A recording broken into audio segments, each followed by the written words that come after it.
આજે આપણે નીલમાધવનું ચરિત્ર સાંભળીશું. ભારતના પૂર્વ કિનારા તરફ સમુદ્ર કિનારે જગન્નાથપુરીની રાજધાની છે. ઘણા લોકો ત્યાં ભગવાનના દર્શને જાય છે. એ મોક્ષદાયિકા પુરીમાં જઈ પોતાનું જીવન કૃત્ય સમજે છે. અયોધ્યા, મથુરા, માયા, કાશી, કાંચી, અવંતિકા, પુરી, દ્વારાવતી ચૈવ સપ્તેતા મોક્ષદાયિકા. હજારો ભક્તો ત્યાં આવે છે, કેટલાક કામનાઓ માટે તો કેટલાક નિસંગ બની આવે છે. ભગવાન જગન્નાથના દર્શન કરી પાવન થાય છે. પરંતુ ત્યાં ગયા પછી ભગવાન જગન્નાથની મૂર્તિ જોઈ મનને ધક્કો બેસે છે. આટલું સુંદર ભવ્ય મંદિર છે અને અહીં લાકડાની મૂર્તિ છે, અને તે પણ હાથ પગ વગરની. આવું કેમ બન્યું હશે? ભગવાનની આ પ્રકારની મૂર્તિ આવા ભવ્ય મંદિરમાં કેમ હશે? પરંતુ આ મૂર્તિ જીવનની 3 વાતો સમજાવે છે. તે આશ્વાસન આપે છે, આશીર્વાદ આપે છે અને જીવનમાં માર્ગદર્શન આપે છે. આજથી હજારો વર્ષ પહેલાં પુરીમાં ઇન્દ્રધુમ્ય રાજાનું રાજ્ય હતું. તેમણે આ જગન્નાથપુરી વસાવી હતી. કેવળ એ નગર ન હતું, પરંતુ તેની પાસે ચોક્કસ યોજના કરીને આ નગરી વસાવી હતી. અતિશય સુંદર અને મનોહારી નગરી હતી. તેના ભવ્ય પ્રસાદો અને મહાલયો ભારતની ઉત્કૃષ્ટ શિલ્પકળાની સાક્ષી પૂરતા હતા. રાજાને થયું કે મેં આ સુંદર નગરી તો વસાવી, પરંતુ અહીં એક સુંદર મંદિર પણ હોવું જોઈએ. ઉત્કૃષ્ટ કલાકૃતિનો તે નમૂનો હોવો જોઈએ. લાખો રૂપિયા ખર્ચી તેણે મંદિર બંધાવવાની શરૂઆત કરી. ગામે ગામથી ઉત્કૃષ્ટ શિલ્પીઓને બોલાવ્યા. બધાને તાકીદ કરી કે એવું મંદિર બાંધો કે જોનાર ઘડીભેર સ્તબ્ધ થઈ જાય. અતિ સુંદર, ઉત્કૃષ્ટ અને અદ્ભુત મંદિર બનાવો. શિલ્પકારોના ટાંકણા દિવસ રાત કામે લાગ્યા. પથ્થરમાંથી સુંદર કૃતિઓનું નિર્માણ થવા લાગ્યું. એક જોતા બીજા ભૂલીએ એવી સુંદર તે કૃતિઓ હતી. ધીમે ધીમે મંદિર તૈયાર થવા લાગ્યું. તેમાં સોનાના ફૂલો અને હીરા માણિક જડવામાં આવ્યા. જે કોઈ મુસાફિર આવે તે મંદિર જુએ, જોઈને આશ્ચર્યચકિત થાય અને પુલકિત થઈ રાજાનું વર્ણન કરે. વાહ રે વાહ રાજા, તે પૈસો ખર્ચી જાણ્યો. આવું સુંદર મંદિર તો ક્યાંય જોવા નથી મળતું. પ્રજાજન કહેતા, રાજાએ શું મંદિર બંધાવ્યું છે? આ મંદિરના લીધે જ આપણા નગરની કિંમત વધશે. કેટલો બધો વૈભવ અહીં ઠલવાયો છે. રાજાએ પોતાના જીવનનું એક મહાન કાર્ય કર્યું છે. આવતી પેઢીને દાખલારૂપ થશે. અને આવી બીજી અનેક વાતો સાંભળી રાજાની છાતી ફૂલાતી. અંતરમાં તે પ્રસન્ન થઈ ફરતો. એક દિવસ પ્રાતકાળે એક બ્રાહ્મણ મુસાફર ફરતો ફરતો ત્યાં આવ્યો. રાજા પણ ત્યાં મંદિરમાં લાકડી લઈ ફરતો હતો. શિલ્પકારોને સૂચના આપતો હતો. આ બ્રાહ્મણે રાજા પાસે આવી મંદિરના ખૂબ વખાણ કર્યા. રાજાની કલા રસિકતા અને ઓદારીના ખૂબ ગુણગાન કર્યા. અને ધીમે રહીને કહ્યું, રાજા, આ તમારું મંદિર તો અતિ સુંદર છે, અજોડ છે, પરંતુ તેમાં કોની મૂર્તિ બેસાડશો? રાજા થોડો ઝંખવાળો પડ્યો. આખરે તેણે કહ્યું, આજ સુધી મારા મનમાં એક જ વિચાર ચાલતો હતો કે ઉત્કૃષ્ટ મંદિર બંધાવવું અને તેની સુંદર કલાકૃતિ હોય અને લોકો એકી અવાજે તેના ગુણગાન કરે. કઈ મૂર્તિ બેસાડવી તેનું તો મેં વિચાર જ નથી કર્યો. પરંતુ મનમાં એક જ લગન હતી કે એવું સુંદર મંદિર બાંધીશ કે કોઈ પણ દેવતાને અહીં વસવાટ કરવાનું મન થાય. રાજા, હું ઘણો ફર્યો છું. આવું સુંદર મંદિર મેં ક્યાંય જોયું નથી. આ મંદિરની યોગ્ય એક જ મૂર્તિ છે અને તે નીલમાધવની. તે અહીં મગાવો અને તેની પ્રતિષ્ઠા કરો. પરંતુ તે મૂર્તિ ક્યાં મળશે? રાજાએ પૂછ્યું. અહીંથી દૂર નીલાચળ પર્વત ઉપર તે નીલમાધવની મૂર્તિ મળશે. રાજા, તારા મંદિરમાં મૂર્તિ હોય તો પછી આ મંદિરની વાત જ શી કરવી? રત્નમ સમાગચ્છન્તુ કાંચનેન. રત્ન અને સોનાનું સંગમ જેમ દીપી ઉઠે તેમાં મૂર્તિ તારું આ ભવ્ય મંદિર જરૂર ઉઠશે.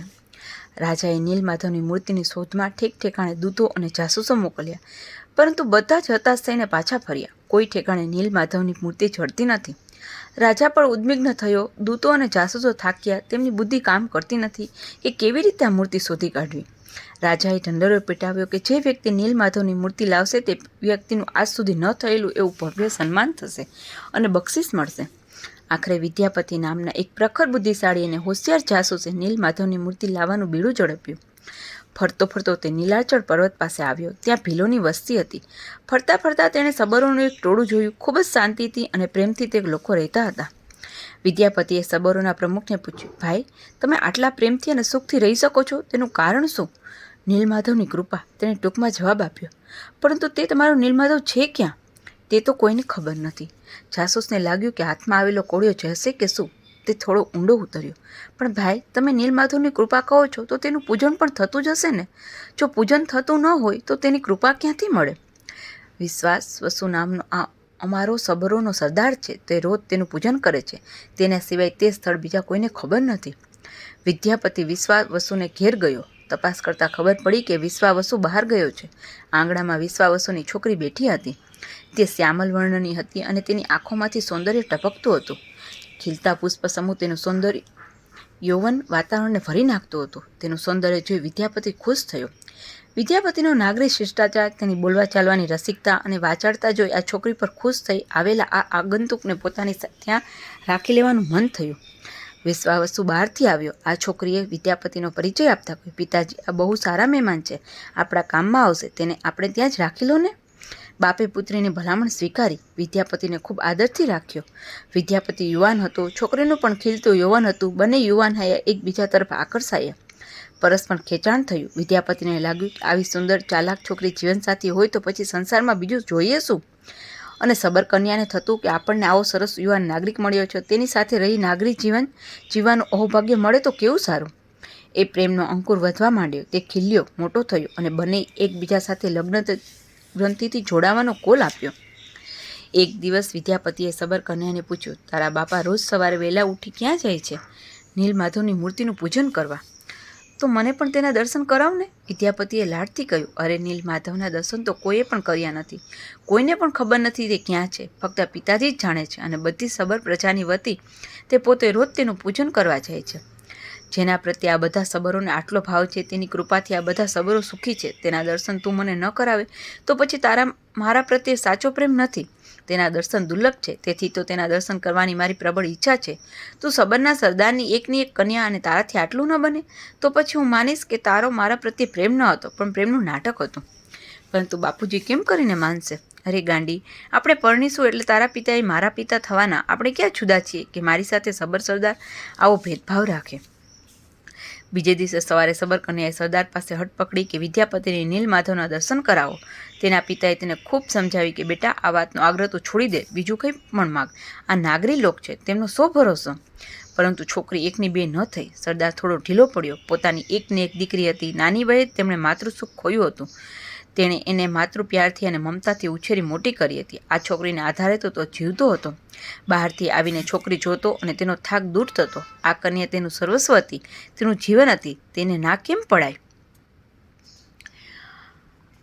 આખરે પુત્રીની હઠને તે વશ થયો અને તેણે વિદ્યાપતિને નીલમાધવના દર્શન કરાવવાની ખાતરી આપી. પરંતુ તેનું અનુભવી મન વિદ્યાપતિમાં વિશ્વાસ મૂકવા તૈયાર ન થયું. તેણે કહ્યું, હું વિદ્યાપતિને નીલમાધવના દર્શન કરાવું, પરંતુ મારી એક શરત છે, અને તે એ કે આખે રસ્તે તેને આંખે હું પાટા બાંધી લઈશ. તેને આ શરત કબૂલ હોય તો આવતીકાલે સવારે તેને તૈયાર થવા કહેજે.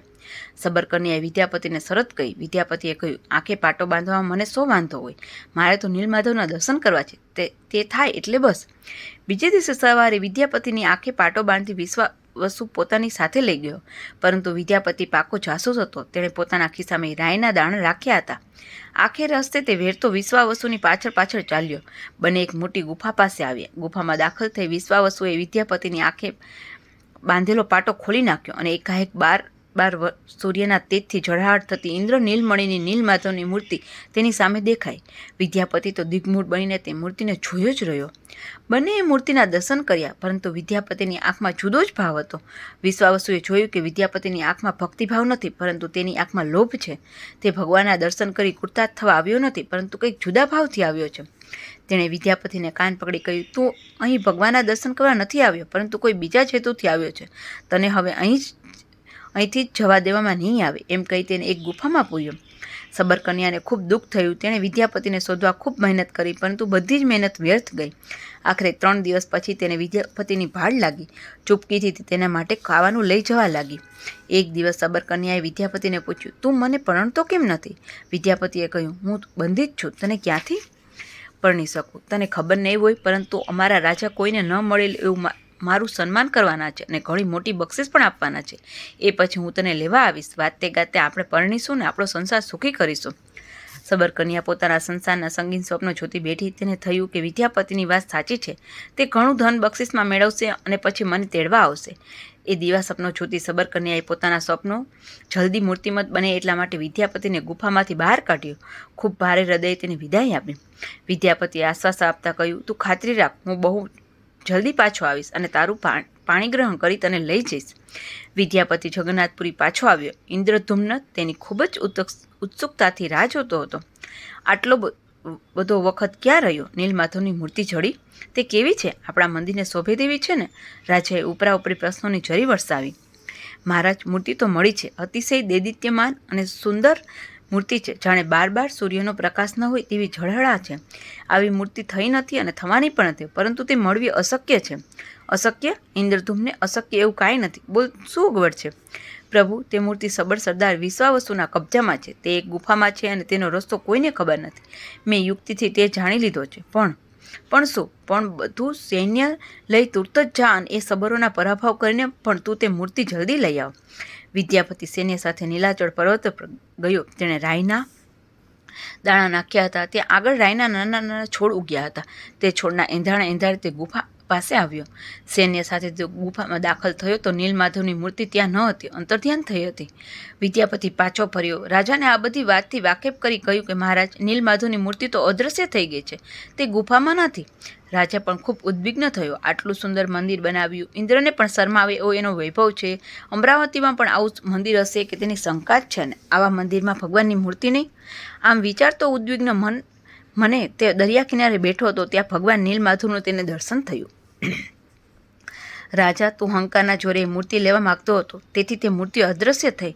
સબરોના ભાવ તારી પાસે ન હતો. તારે તો જેમ એકાદ સંગ્રહાલયમાં ઉત્કૃષ્ટ નમૂનો રાખ્યો હતો, તેમ તારા આ મંદિરમાં મારી મૂર્તિ રાખવી હતી. પરંતુ ધ્યાન રાખજે, અહંકાર અને મિજાજથી તું મને લઈ જવા માગતો હોય તો હું કદાપી તારા મંદિરમાં આવીશ નહીં. પણ પ્રભુ, ત્યારે તમે કેવી રીતે આવશો? નીલમાધવ ગયા તે ગયા, હવે તે પાછા ન આવે. જેમ રડીને ભગવાન આવતા નથી, તેમ અહંકારથી પણ ભગવાન આવતા નથી. જગન્નાથને તારા મંદિરમાં લાવવા હોય તો તું એવું કામ કર, તારો વૈભવ એવી રીતે વાપર કે જેથી શ્રદ્ધાહીન, ભક્તિહીન, દીન દુબળા લાચાર લોકોમાં શ્રદ્ધા નિર્માણ થાય, તેનામાં ભક્તિ આવે, તેઓ તેજસ્વી બને. આવા રડતા, દુર્બળ, નિસ્તેજ ખોખામાં રહી ભગવાનને પણ કેટલી મૂંઝવણ થતી હશે. તેમને શું નથી થતું હશે, તેની તને કલ્પના પણ છે. તું યજ્ઞ કર. ઇન્દ્રધૂમને પોતાની ભૂલ સમજાય. તેને થયું કે હું જગતનો સિદ્ધાંત ભૂલી ગયો હતો. જેમ રડતાને આંગણે આવવાની ભગવાનને ફુરસત નથી, તેમ ઉન્મત્ત બનેલા અહંકારને ત્યાં પણ પ્રભુ પધારતા નથી. ભગવાન પાસે રડતા જાઓ તો ભગવાનને સાંભળવાની ફુરસત નથી. આપણે રડતા જોઈ ભગવાન વધુમાં વધુ એકાદ ચોકલેટ આપણી ઉપર ફેંકી દે, પણ તે કંઈ દોડતા આવે, આપણે આંગણે ન આવે. જગતનો એ ચિરંત સિદ્ધાંત છે કે ભગવાનને નોતરાની જરૂર નથી. નોતરા સાથે આવે તે માણસ અને વગર નોતરે આવે તે ભગવાન. અરે, માનવી એવું કામ કરવા લાગે તે જોઈને ભગવાનને આવ્યા વગર છૂટકો જ નહીં. આ ભવ્ય મંદિર જેમનું તેમ પડી રહ્યું. ભગવાનનો આદેશ માથે ચડાવી ઇન્દ્રધૂમને 100 યજ્ઞો કર્યા. યજ્ઞ વિશે આપણી સમજ એવી છે કે ખરડો બનાવી પૈસા ભેગા કરવા, મંડપ બાંધવો અને અગ્નિમાં સ્વાહા કરતા બ્રાહ્મણોને બેસાડવા. અમુક મણ ઘી વાપર્યું એટલે થઈ ગયો યજ્ઞ. યજ્ઞ યજ ધાતુ ઉપરથી બનેલો શબ્દ છે. યજ્ઞ દેવ પૂજા, સંગતિકરણ, મૈત્રીકરણ. ખરી રીતે યજ્ઞમાં એક બ્રહ્મા હોય, મુખ્ય બ્રાહ્મણ અને બીજા 100-200 બ્રાહ્મણો યજ્ઞ માટે આવે. સવારે 3:30 વાગે ઉઠી ચિત્ત એકાગ્ર કરી સૂર્યોદય પહેલા પ્રાતઃ સંધ્યાથી પરવારી આ બ્રાહ્મણો યજ્ઞ કરવા બેસતા. પ્રત્યેક બ્રાહ્મણ પાસે અગ્નિ રહેતો, તે અગ્નિ રોજ બળતો, તેની પૂજા થતી. આ અગ્નિમાં સમધિ મુકાતો. આ અગ્નિ પરણ્યા પછી ગૃહાશ્રમ માંડે ત્યારે ઘરમાં સતત પ્રજ્વલિત રાખવાનો અને જિંદગીના મૃત્યુ વખતે પણ આ જ અગ્નિ સ્મશાનમાં લઈ જવાનો. અગ્નિ નયે સુપથા રાયે અસમાન. હે અગ્નિ, અમને સુપથે તું લઈ જા. એ ભાવનાને બદલે આજે છાણા સળગાવી અગ્નિ પાડે અને તે પણ એકાદ ભાઈ બીડી પીતા હોય તેની પાસેથી કાંડીની પેટી લે, અગ્નિ પાડે અને દોણીમાં મૂકી લઈ જાય. આમ અગ્નિ લઈ જવાનો કોઈ અર્થ નથી. વાસ્તવિક ઘરમાં અગ્નિ સ્થાપિત હોવો જોઈએ, તેનું સતત પૂજન થવું જોઈએ. જિંદગી સુધી તેની પૂજા કરી તે તેજસ્વી અગ્નિને અંતકાળ સમયે માથે લઈ જવું જોઈએ. એ ભાવના આજે લુપ્તપ્રાય થઈ અને દોણીમાં નવો અગ્નિ સળગાવીને લઈ જવાય છે. સાપ ગયા અને લીસોટા રહ્યા. યજ્ઞ ચાલતો હોય અને આજુબાજુના લોકો અગ્નિના અને એકત્રિત બ્રાહ્મણોના દર્શન માટે એકઠા થાય. તેજસ્વી બ્રાહ્મણ અને અગ્નિ પણ તેજસ્વી બંનેનું દરેક અંગતુક દર્શન કરે. ભગવાનના 2 મોઢા, એક મોઢું અગ્નિ અને બીજું મોઢું બ્રાહ્મણ, એ બંનેના દર્શન કરી લોકો કૃતાર્થ થાય. લગભગ 8:30 વાગે જે મુખ્ય બ્રહ્મા હોય તે એકત્રિત થયેલા લોકોને સહજીવનના પાઠ આપે, તેજસ્વી જીવનનો ઉપદેશ આપે, અગ્નિની સ્વાહા અને સ્વધા શક્તિ ઉપર સુંદર પ્રવચન આપે. આ આખું જ દ્રશ્ય અતિશય હૃદયગમ્ય હોય. બપોરે જમ્યા પછી બધા બ્રાહ્મણો આજુબાજુમાં 2-4 માઇલ દૂર આવેલા ગામોમાં જાય. કેવું જીવન જીવવું તે લોકોને સમજાવે અને એ રીતે આપણી આખી સંસ્કૃતિ ઊભી કરે. રાત્રે આવતા મોડું થાય તેથી તેઓ જમે નહીં. આમ એક ટાણીની પ્રથા ઊભી થઈ. મહિનો આવા યજ્ઞ ચાલ્યા. યજ્ઞોના પરિણામે લોકો સુસંસ્કૃત થતા, તેમનું જીવન દેવી બનતું. આજે યજ્ઞનું વિકૃત રૂપ આવ્યું છે. 8:30-9 વાગે બ્રાહ્મણો ભેગા થાય, 9-10 વાગે જરા જોમ લાવવા, ચા પાણી પીવે. અગ્નિમાંથી જેમને તેમ મળતું નથી એટલે કરે પણ શું? 2-3 વાગ્યા પછી યજ્ઞ ચાલે, જમે અને થાકીને સૂઈ જાય. આવા યજ્ઞોથી જીવન ક્યાંથી તેજસ્વી થાય? રાજાએ યોગ્ય રીતે 100 યજ્ઞ કર્યા. 500 બ્રાહ્મણો તેને યજ્ઞોમાં રોકી રાખ્યા. આ યજ્ઞોના પરિણામે લોકોના જીવન ભક્તિમય બન્યા. લોકો તેજસ્વી જીવન જીવવા લાગ્યા. જેમનું જીવન પુષ્ટ થયું, પરંતુ રાજાએ નક્કી કર્યું હતું કે ભગવાનને બોલાવવા નથી. બોલાવવાથી તે આવતા નથી. તેને બોલાવવા હોય તો તેની ખાસિયત જાણી લેવી જોઈએ. ભગવાનની ખાસિયત કોણ કહે? જે ઋષિએ અને સંતોએ અનુભૂતિ લીધી હોય તે ભગવાનની ખાસિયત કહી શકે, અને તેઓ કહે તે નોતરું આપવાથી ભગવાન આવતા નથી. ઇન્દ્રધૂમ્ન રાજાએ ભગવાનની આ ખાસિયત જાણી લીધી હતી. આટલો મહાન કર્મયોગ કર્યો, હજારો લોકોના જીવન દેવી અને તેજસ્વી બનાવ્યા, છતાં પણ ભગવાન તમે ક્યારે આવશો તે ઈચ્છા પણ વ્યક્ત ન કરી. રાત્રે તેને ઊંઘમાં સ્વપ્ન આવ્યું કે અઠવાડિયામાં તારા દરિયા કિનારે એક મોટું થડ તણાતું આવશે અને તેના ઉપર શંખ, ચક્ર, ગદાની આકૃતિ ટંકારેલી હશે. તેમાંથી તું મૂર્તિ બનાવજો. રાજાએ નક્કી કર્યું હતું કે હું ભગવાનને બોલાવીશ નહીં, તેને આપવું હોય ત્યારે આવે. ભગવાન કર્મયોગ હોવા છતાં પણ શાંતિથી રાજા ભગવાન પધારવાની રાહ જોતો બેઠો છે. રાજાને કૌતિક કરવાનું મન થાય છે. તેણે જીવનમાં કરેલા કર્મયોગ, જીવનમાં લાવેલી પવિત્રતા અને પાવન કરેલા હજારો અંતકરણ જોઈ ભગવાન ખુશ થયા. 2-3 દિવસ પછી સબરદીપમાંથી એક મોટું થડ તણાતું કિનારે આવ્યું. થડની રાહ જોતા દૂતોએ રાજાને સમાચાર આપ્યા. રાજાએ થડને જોઈને ખુશ થયો. પોતાનું કર્તૃત્વ જોઈ ભગવાન ખુશ થઈ પોતે પધાર્યા છે. થડને ભાવપૂર્વક પગે લાગ્યો. ધન્ય છે આ રાજાના કર્મયોગને, ધન્ય છે એની નિષ્ઠાને. આટલું સુંદર ભવ્ય મંદિર ખાલી પડ્યું છે, છતાં તેમાં મૂર્તિ પધરાવતો નથી. કામ ચલાવ એકાદ મૂર્તિ પધરાવી, બીજી મળે ત્યારે તેનું વિસર્જન કરવું અને પછી કાયમની પ્રાણ પ્રતિષ્ઠા કરવી, તેમ ન કરતા તેણે મંદિરની ખાલી રાખ્યું. એકમેવ શ્રદ્ધાથી કે ભગવાન પોતે આવશે. લોકોની તેણે કેટલી ટીકા પણ સાંભળી હશે, પરંતુ તેનો વિચાર ન કર્યો. પોતાનો બધો વૈભવ, બધી શક્તિ પ્રભુ કાર્યમાં સ્વાહ કરી. ધન્ય છે તેની નિષ્ઠાને, ધન્ય છે તેની મક્કમતાને, ધન્ય છે તેના મહાન કર્મયોગને. તીર્થો થાય ત્યારે તેની પાછળ આવું પ્રામાણ્ય હોય છે, તો જ તીર્થ બને છે. થડને મંદિરમાં લાવવા, તેમાંથી મૂર્તિ બનાવવા કારીગરો રાખ્યા, પરંતુ આશ્ચર્યની વાત એ હતી કે કારીગરો હથિયાર ચલાવવા જાય પણ હથિયાર ચાલતું જ નહીં. બધા હતાશ થયા. આટલી તપસ્યા પછી માંડ પ્રભુની ઈચ્છા મુજબ એક દેવી થડ આંગળે આવ્યું, પરંતુ ઉપર હથિયાર ચાલતું જ નથી.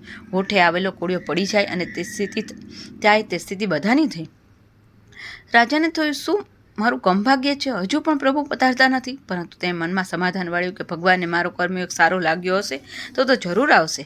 મક્કમતાથી તે પોતાના વિચારને વળગી રહ્યો. માથે વિખૂટા પડેલા અને મા પાસે લઈ જવાના કર્મયોગમાં તે મચી રહ્યા.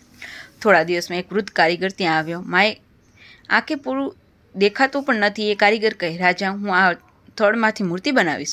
લોકોને થયું કે આ બધા કારીગર કંઈ કરી શક્યા નહીં. ત્યાં આ ઘરડો, આંધળા જેવો કારીગર વળી શું કરી શકવાનો હતો?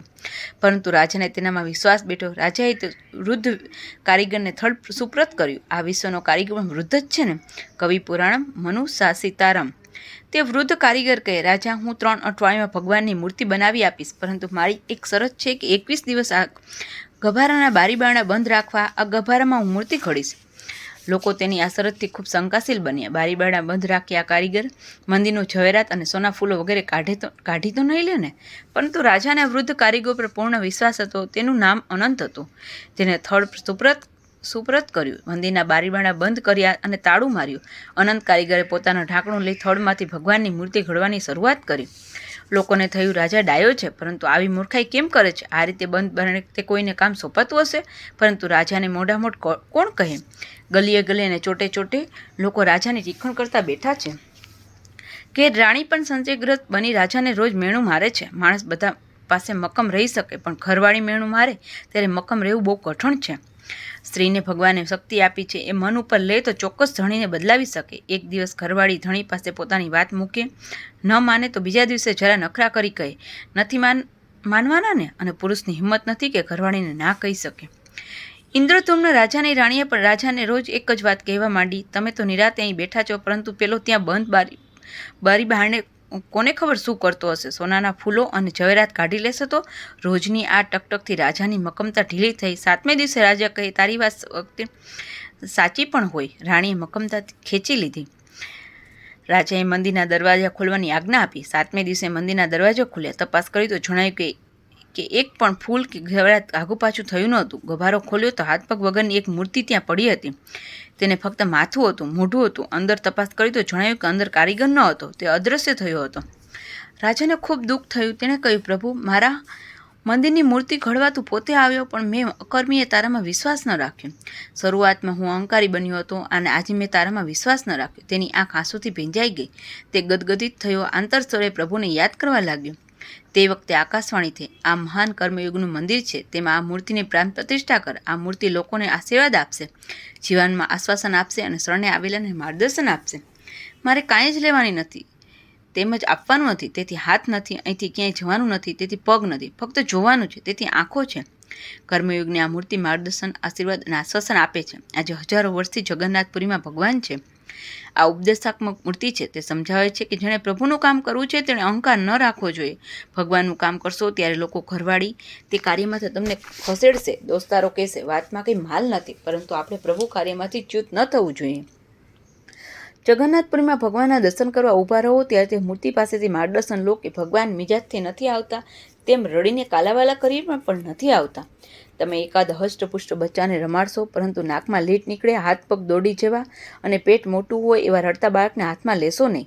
તેમ ભગવાન પણ રડતા બાળકોને, માણસોને પાસે લેતા નથી. ઘણું લાંબા હાથે એકાદ બિસ્કિટ આપશે, એથી વિશેષ કાંઈ નહીં. જગન્નાથપુરીની મૂર્તિ આ માર્ગદર્શન આપે છે કે એવું વિશ્વાત્મક જીવન જીવો કે ભગવાનને લાગે કે આના જીવનમાં જઈને થાક ઉતારી આવું.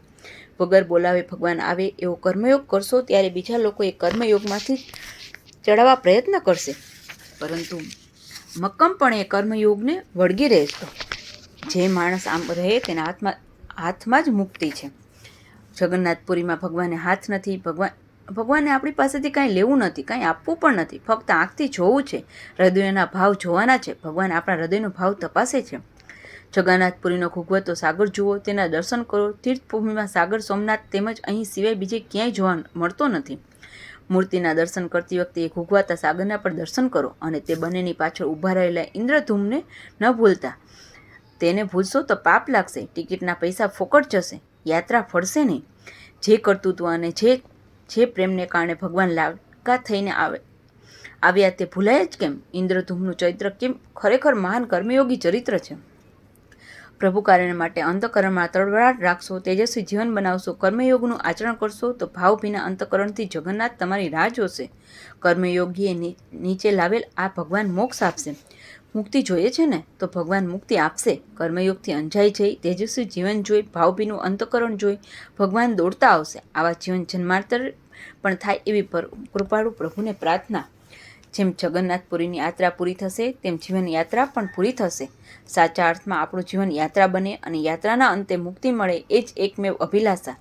જે કિમિયાથી ઇન્દ્રધૂમને જગન્નાથને બોલાવ્યા તે શક્તિ અને કિમિયો ભગવાને આપણને આપે અને ઇન્દ્રધૂમના જેવો કર્મયોગ કરી આપણે પણ પ્રભુના લાડકા બનીએ. અસ્તુ.